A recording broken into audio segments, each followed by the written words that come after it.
day before the race was quite hard really.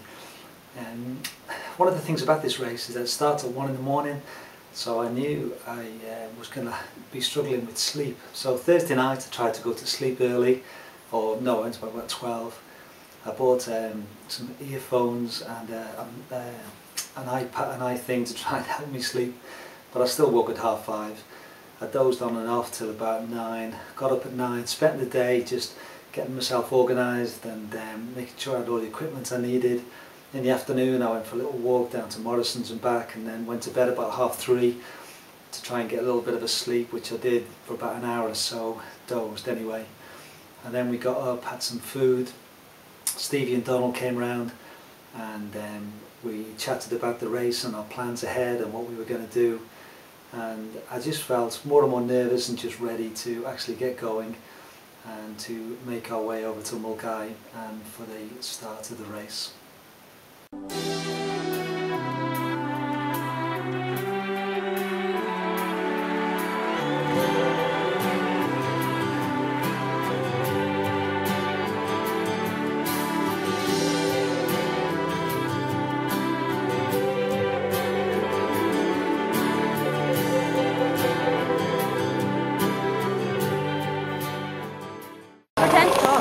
Bobby always tells me there's lots of different terror and everything. I watch everybody's faces. Does that work? Is that a video? Is there something when we have the briefing to come back and get your stuff, or do you need to take everything?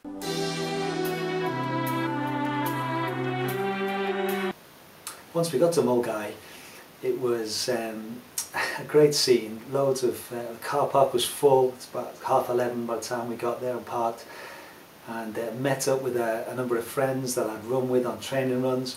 Also met Ian and Rachel, who were a couple who I'd corresponded with, who'd printed out Renita's poem on the t-shirt and gave me a couple of copies. That was really nice. Went across to the registration and got my wristband and find out about the different things that we needed to know for the race. Went back, met a few more people, got my kit on and ready. 12:30 went across to the briefing. Didn't hear too much of it, I was just on the outside of the room. But basically I think it's pretty similar each year, and Ian sort of told me the things that I probably missed. And then around about 1:15 went back to the car, went to the van, got my bum bag and made my way to the start. And so after 8 months of training and planning, it was just a few minutes away, and met again 1 or 2 people like Joe and Peter, people I'd run with, wished them all the best. Saw Ian just before he was about to start as well, and then 1 o'clock the race started.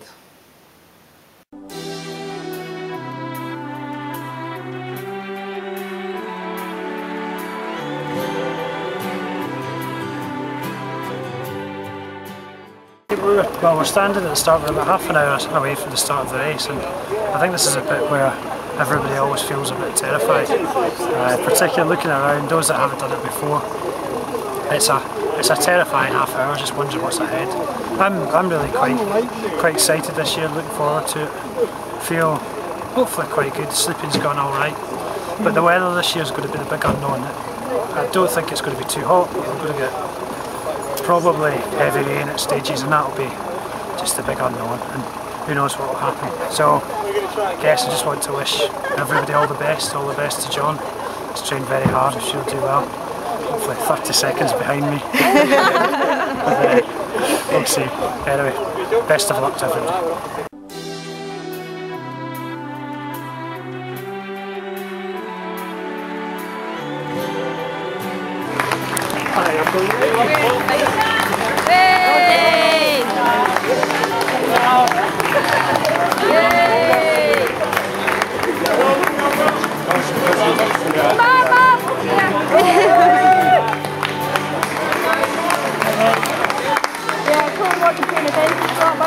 I didn't get the photo.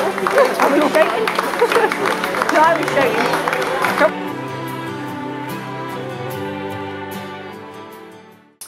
The first section, Mulgai to Balmaha, went pretty much to plan. I was aiming for around about 3.5 hours to Balmaha, and that's exactly what I did in the end. Set off running with, obviously there's 100 and, I think 104 started, and was able to find a little group that I ran with, chatted with 1 or 2 people along the way, made a slight wrong turn in Mug Dog Wood, but that was fine. We all did that and got back onto the route. I had a number of checkpoints that I was pretty well on time to. The weather wasn't great, but it was cool, a little bit of rain, but no real problem. Quite dark though.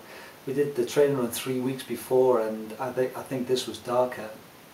And the head torch I had from Ernie, from church, was brilliant, and that gave me a great view, and it cleared the path, so that was good. Ran with Aileen Scott for a while, that we'd done the training run with. Once we got onto the long path past the distillery, I was on my own. I was just catching 1 or 2 people, and then I ran with David Aikins for a bit. Went past Beech Tree, feeling good, saw Katrina and the family, gave them a little wave. Great flashing, John. Well done, John. Here we are at Drummond. We've been travelling 1 hour and 31 minutes. We just saw John at the last stop at Beech Tree Inn, going really well, bouncing along, flashing away. Didn't take his jacket. 5 minutes later, down came a huge downpour, so he's probably soaking through. So we're waiting for him to come through now, probably in the next half an hour.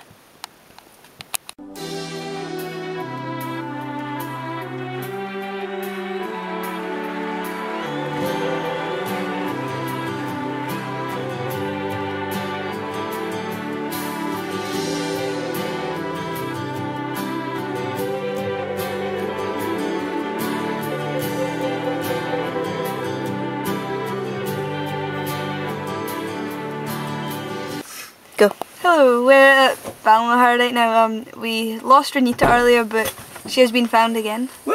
Here she is. Only Here is I Renita. Right now could lose 100 vans Laura. and get lost. and she's learning how to text. I am. I hope you got it. What do you want to do? So yes, we are now waiting for you. About an hour to wait. Yeah, about an hour to wait. About an hour to wait for you. So hope you come Laura, soon. there's Laura's two stirring bags up on of some Hope you're food doing behind well. you. Bye. How can you Mwah. not fight?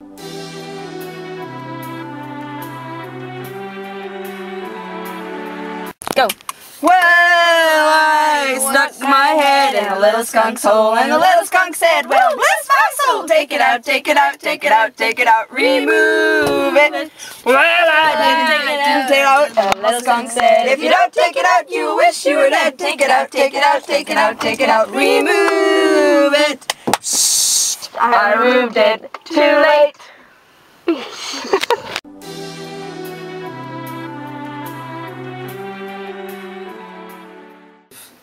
And made my way through, got to Drimmin right on time, on 2 hours, quick stop there, and then on my way to Balmaha over the woods.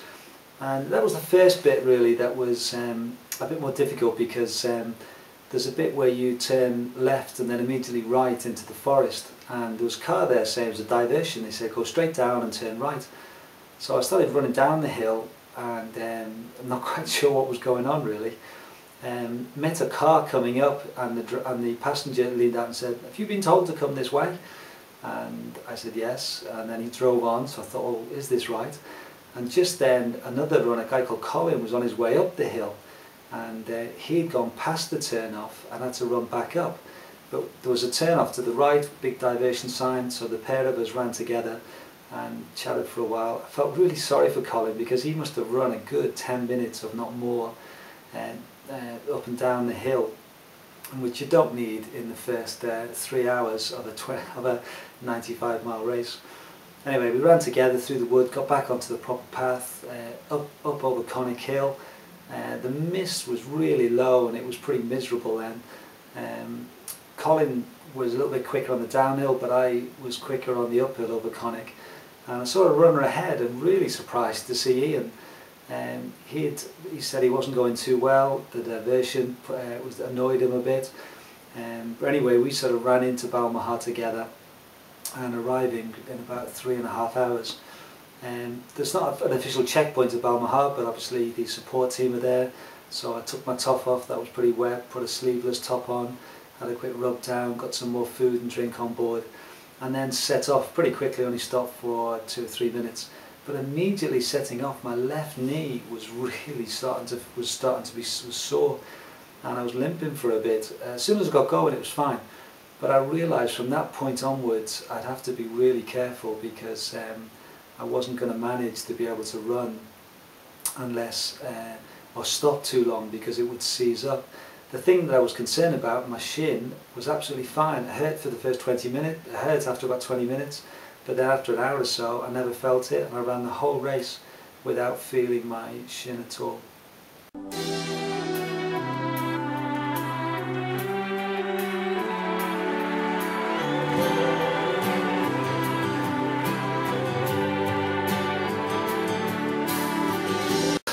Go. Hi, at Rowadannan. I've been going for 5 hours and 3 minutes. Really pleased, I'm right on target, maybe just a little bit ahead. Feels like I'm going well. My legs are fine, groin's okay, shin's okay. Happy days. And I'm really enjoying it. It's a lovely weather to run in. You know, it's cool and it's good. So that's just over a quarter of the distance, and very happy indeed.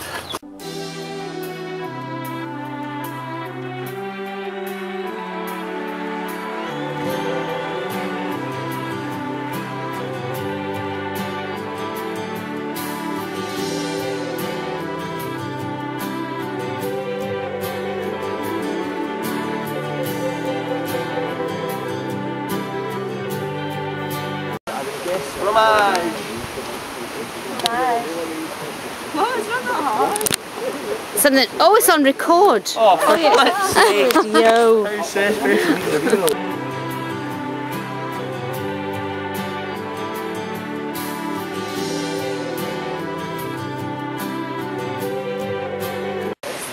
Well, you join us here at Benglass Farm, awaiting John. He's slightly ahead of schedule.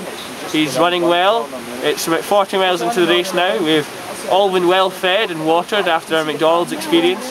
We've since met up with Stevie and Donald, passed the reins over to them. They are now in full flow of John's running team. So it's been a sad moment having to hand it over, but we're here in sport, to support. We're here in spirit and in truth. As you can see, the midge are out, so we shall go and we'll see you soon when John arrives.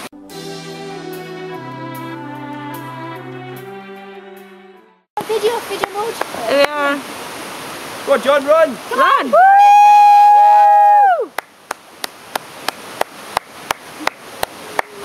Yay! How's it going? Hiya. How are you? Have you got any spare water? Yep.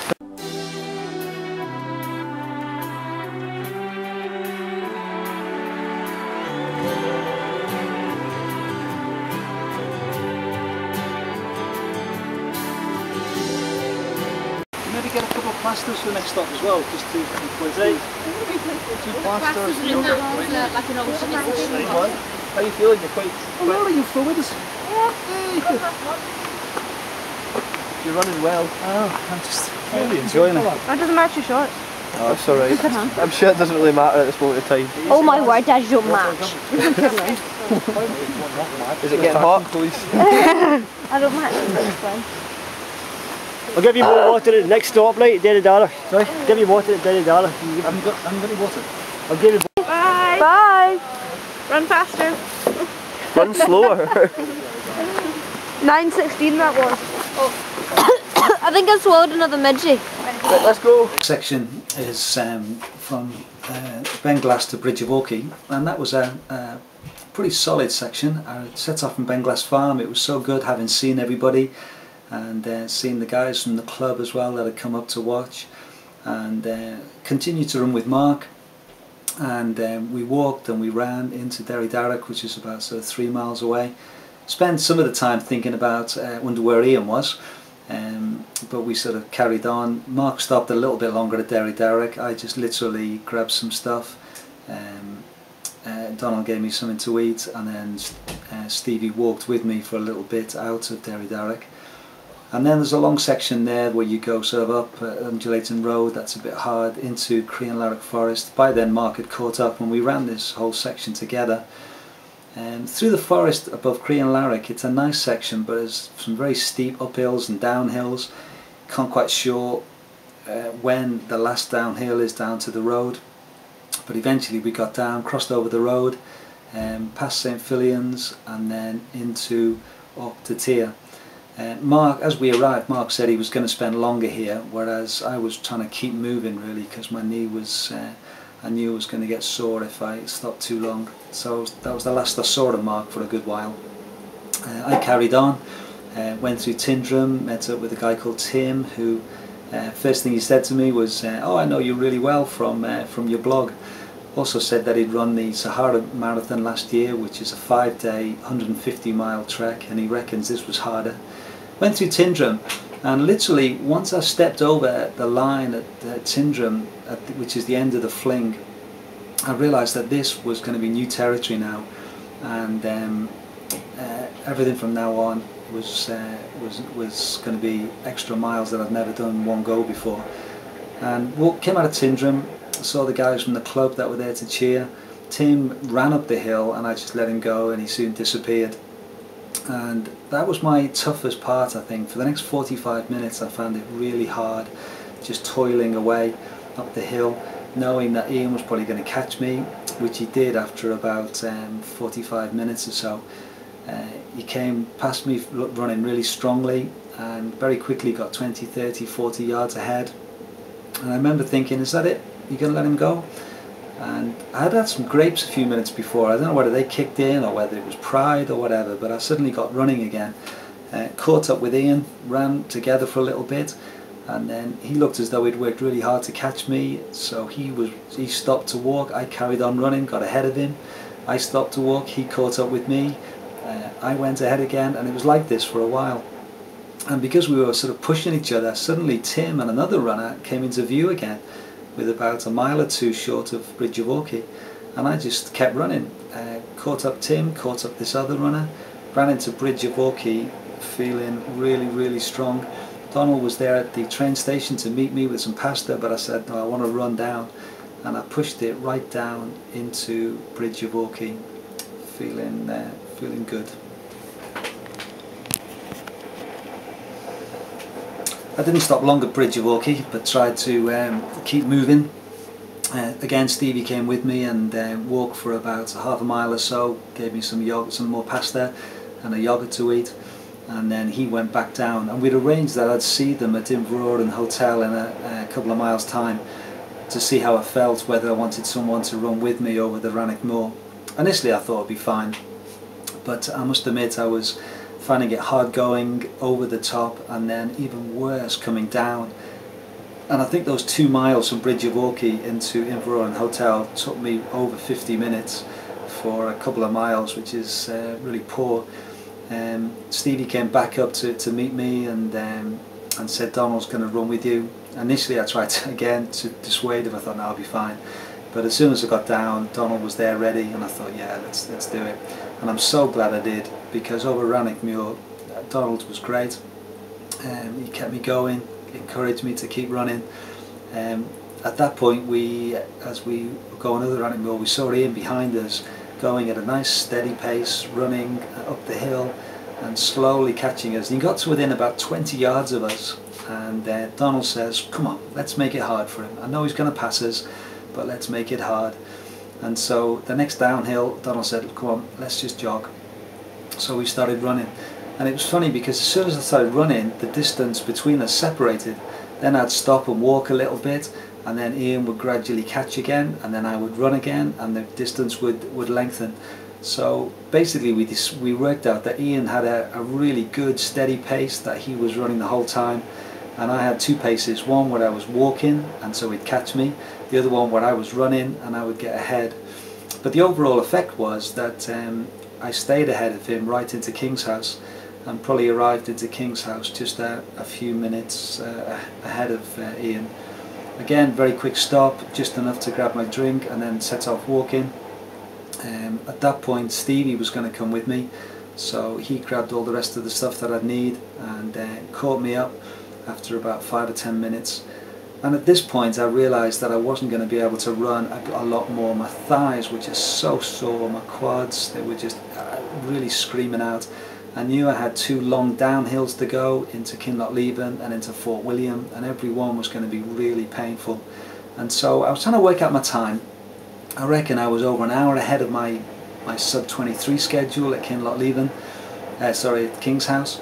So even if I was an hour slower, then I could still beat 23 hours, and that was my goal from then on, to walk as hard as I could, run if it was possible, but I wasn't sure if it would be, but not to stop and just to keep going at a good pace.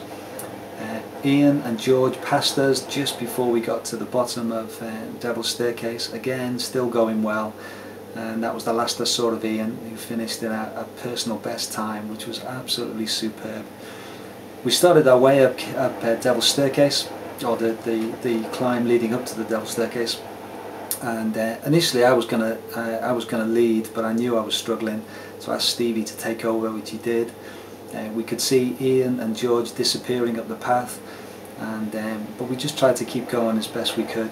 Eventually we got to the top, went over the top, and my legs were absolutely sore on the way down. Started gingerly trying to walk down. It got so bad that for a spell I actually walked backwards down the hill, holding onto Steve's arm to guide me, but walking backwards. My thighs were just rock solid and really sore.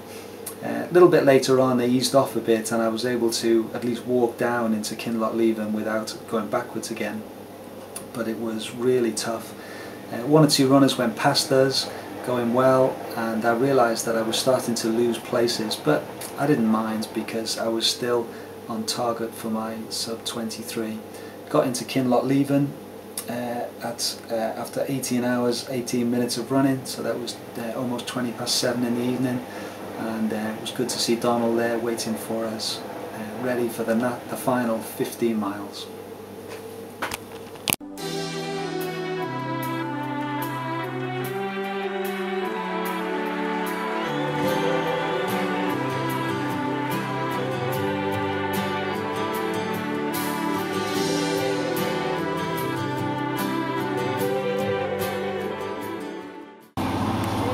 Here we are trying to put the tent up. It's looking a bit wobbly. Here's Mum putting her pole up there. We had injury to my thumb. Sorry. You can see that was Holly. It was an accident. It's quite sore. There's Joe there. Hi there. Having lots of fun. Going fine. All smiles. Going so much better without Dad here. Oh, there we go. Joe nailing. Number 1 is complete. How do you like my tent in all its glory? We're on to pot number 2. Well, hey! Peg? Emma, how come you're getting away with doing nothing? Thank you. Handing over. I'm doing the pegs. And videoing. Are you kidding? You 3 are all just doing one job together. Dad, I hope you're having fun, because we are. We set off from Kinlochleven. Again, I was walking. Donald was going to catch me up, and I set off, tried to keep moving, because I knew that my knee would actually seize up if I stopped too long. So I didn't stop at all, just straight through Kinlochleven, maybe just a minute to grab some water. And then by the time I got to turn right up into the forest, Donald had caught me, and we just tried to make as good a time as we could out of that forest. At least when I went up, my thighs didn't hurt. I felt tired and everything was sore, but my thighs weren't sore. So I knew I had to try and make up as much time as I could on the way up, because it was going to be tough on the way down into Fort William. So we made a decent time, I think, getting up onto the military road. And this is where Donald really came into his own. He realised that I needed to eat to be able to survive this last 4 or 5 hours. And so there was a little pattern of he would hand me a jelly baby, or a fried egg sweet, or a honey stinger, or an energy gel, which I would try and eat. He would then give me a sip of my isotonic water, this orange flavour which I was absolutely fed up of by this time. I've been drinking it for the last 20 hours. Then he'd give me a drink of water, and then we'd walk a little bit more, and then he'd do the whole process again, and this just carried on for the next few hours really. Donald desperately trying to get some food and drink into me. This old military road over the Larrick Muir, you can see it for miles ahead, just undulating, and I knew on a good day I could run it in about an hour from there to Lundavra, maybe a bit more, an hour and a half, but I knew it was going to take me a lot longer today, and so I resigned to the fact that I was going to walk it, but I was going to walk it as fast as I could and really stride out, and that's what I did. Again, we had 1 or 2 runners went past us. I remember Mark Collins going past with his dad and his friend, and it was great to see Mark going well again, and he ended up finishing about 25 minutes ahead of me. 1 or 2 other runners went past. Each one of them said, "Love the blog, keep it going," so that was great. Eventually got, just before Lundavra, Jody Young went past us, and he was on his own. Donald was a little bit concerned and said, "You okay? Yeah, have you done this before?" I said, "Oh yes, my 7th time." So we thought he didn't need any help, and certainly he was still going well. Got into Lundavra where there was a nice bonfire. I literally did not stop even to pause that point. I just carried on and left Donald to get some more drink and a bit more food, and I carried on trying to walk because I knew by then that things were going to be tight to get beating sub 23. And at this pace I couldn't waste any time at all, so I just kept walking and pushing it as hard as I could. Donald caught me again after a few minutes, and we made our way along and up into the forest. It was starting to get dark by now, and so we got the torches out, initially just using Donald's handheld one, and then I put my head torch on so we could see our way through the forest. Came out the forest the other side, and or either before or after, but we heard this cry from behind us, and it was Peter who had caught us, and that had been I'd been expecting him to catch us at some point. In fact, the fact that he hadn't caught me until then, I wondered whether he'd dropped out, but it had quite a long break at Bridge of Orkney at Transpires, but he was going really, really strongly at the end, and he ran the last section really well, and so he went past us. He had about 3 or 4, I can't remember now, runners with him, and so he disappeared there off down the hill to finish at Fort William.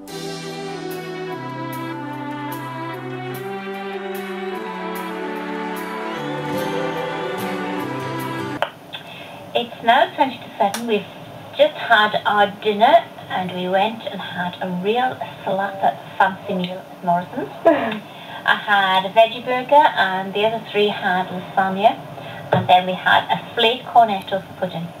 Very, very nice. So we all feel much happier, less grumpier, less off our heads, less tearful, less snappy, less grumpy, and much happier now. Just waiting for John to come in. Hope he'll come in the not too distant future. I'll try very hard not to cry. Any message from the back? Oh, sorry. Keep running, John. Dad. Dad, you cheeky beggar. Bye. Hope to see you soon. Bye. Bye. Hi, we're just at Fort William, right at the end, just at the leisure club. It's just up there, that way, and we're just waiting for Dad to come in. It's about 8:30, so if he comes in any time soon, it'll be a really good result, but we don't think he'll be there about 10ish or so, we've just been hanging about here for a while, so we're just waiting for him to come back.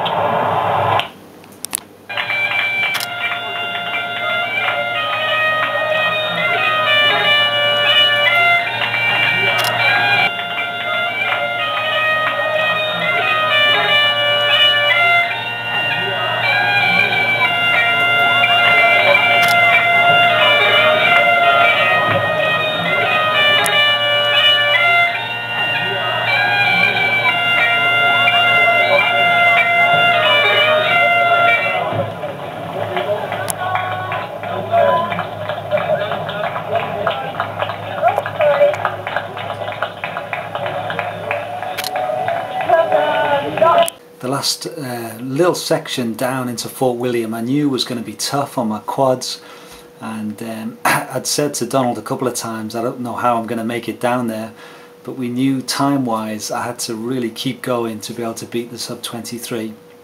A couple of times I held on to Donald as we came down a couple of steps, and that seemed to make it easier.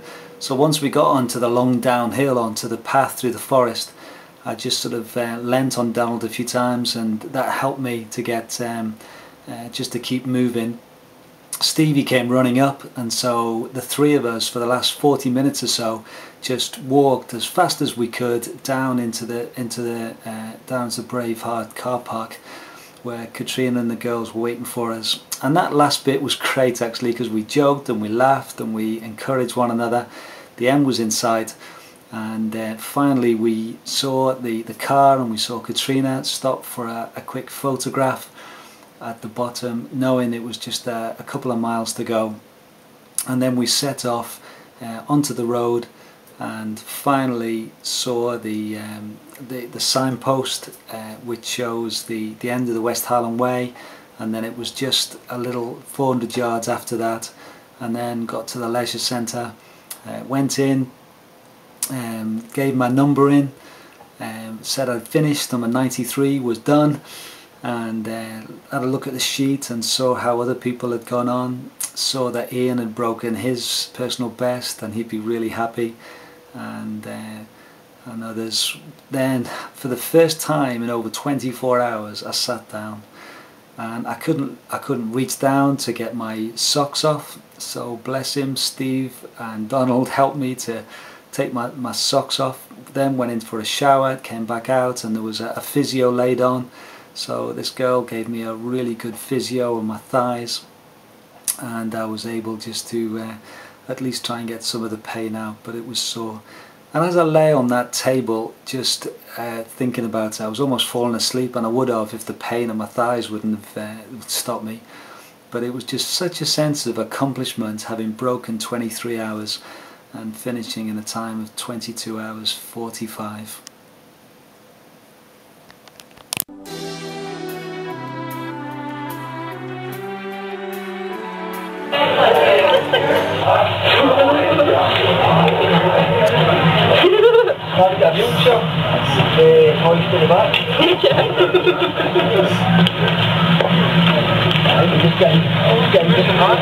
Which way am I going? Down the bottom.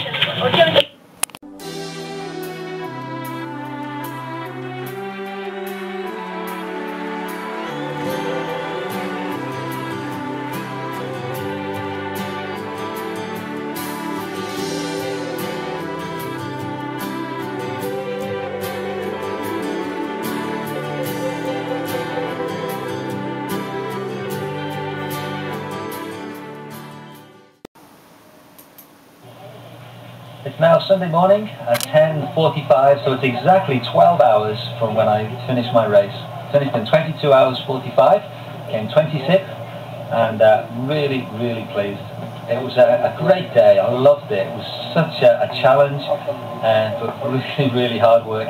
I was going so well to King's House. I was well ahead of schedule, and looking at even a lot quicker time. But the last 20 miles from King's House was tough. My thighs were just so sore, and I basically had to walk most of the way for the last 20 miles. So instead of taking about 5.5 hours for that time, it took me 7.5. But that was fine, because in a sense I built in time to be able to do that and still break 23 hours, which was what my goal was. Now I feel absolutely tired. My legs are so sore. My thighs, I can't stand up without help, I can't walk without a bit of help. I feel like a real old man who's struggling. We just had some breakfast, we're in our tent, and we're just about to head down to the prize giving, and I'm just so looking forward to meeting everybody and hearing their stories and receiving my winning crystal for completing the 2007 West Highland Way Race. So I'm very happy and very pleased that I was able to do the time.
another new format this year to the race. But I know a lot of people will feel that there's no this. There's an online blog for his training. I feel as if he's been running the race for about 21 years.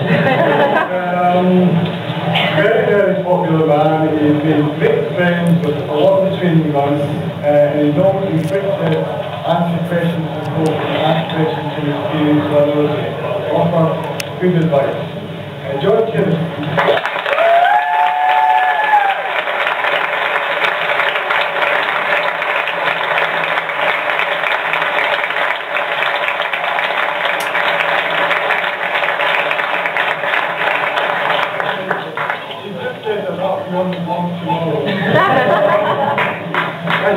Funny enough, the people are very involved. About Tuesday or Wednesday last week, he was already talking about his want to train for next Tuesday.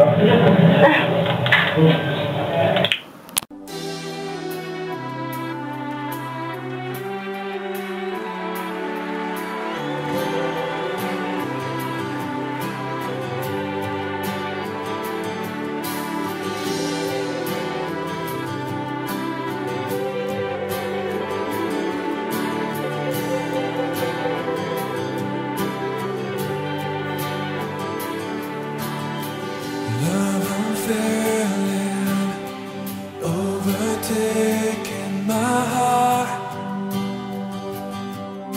you take me in, finding peace again. The fear is lost, you know you are, and I will give the world to tell your story, 'cause I know that you've called me. Know that you called me. I've lost myself for good within your promise, and I won't hide it, I won't hide it. And Jesus, I believe in you, and I would go to the ends of the earth, to the ends of the earth. For you, alone are the Son of God, and all the world. Hi, it's now Sunday evening, just after 10 o'clock, and for the last hour or so, Joe has been doing a tremendous job on just doing massaging my sore thighs and legs, and putting Sudocrem on my toes and my blisters. And so the race finished almost 24 hours ago, and it does feel really sore. Back home now, we got home at 6 o'clock, and I had a bath, and then I've basically just been lying here ever since, and ready to fall asleep. Just about to have some soup, and then I'll try and sleep as long as I can.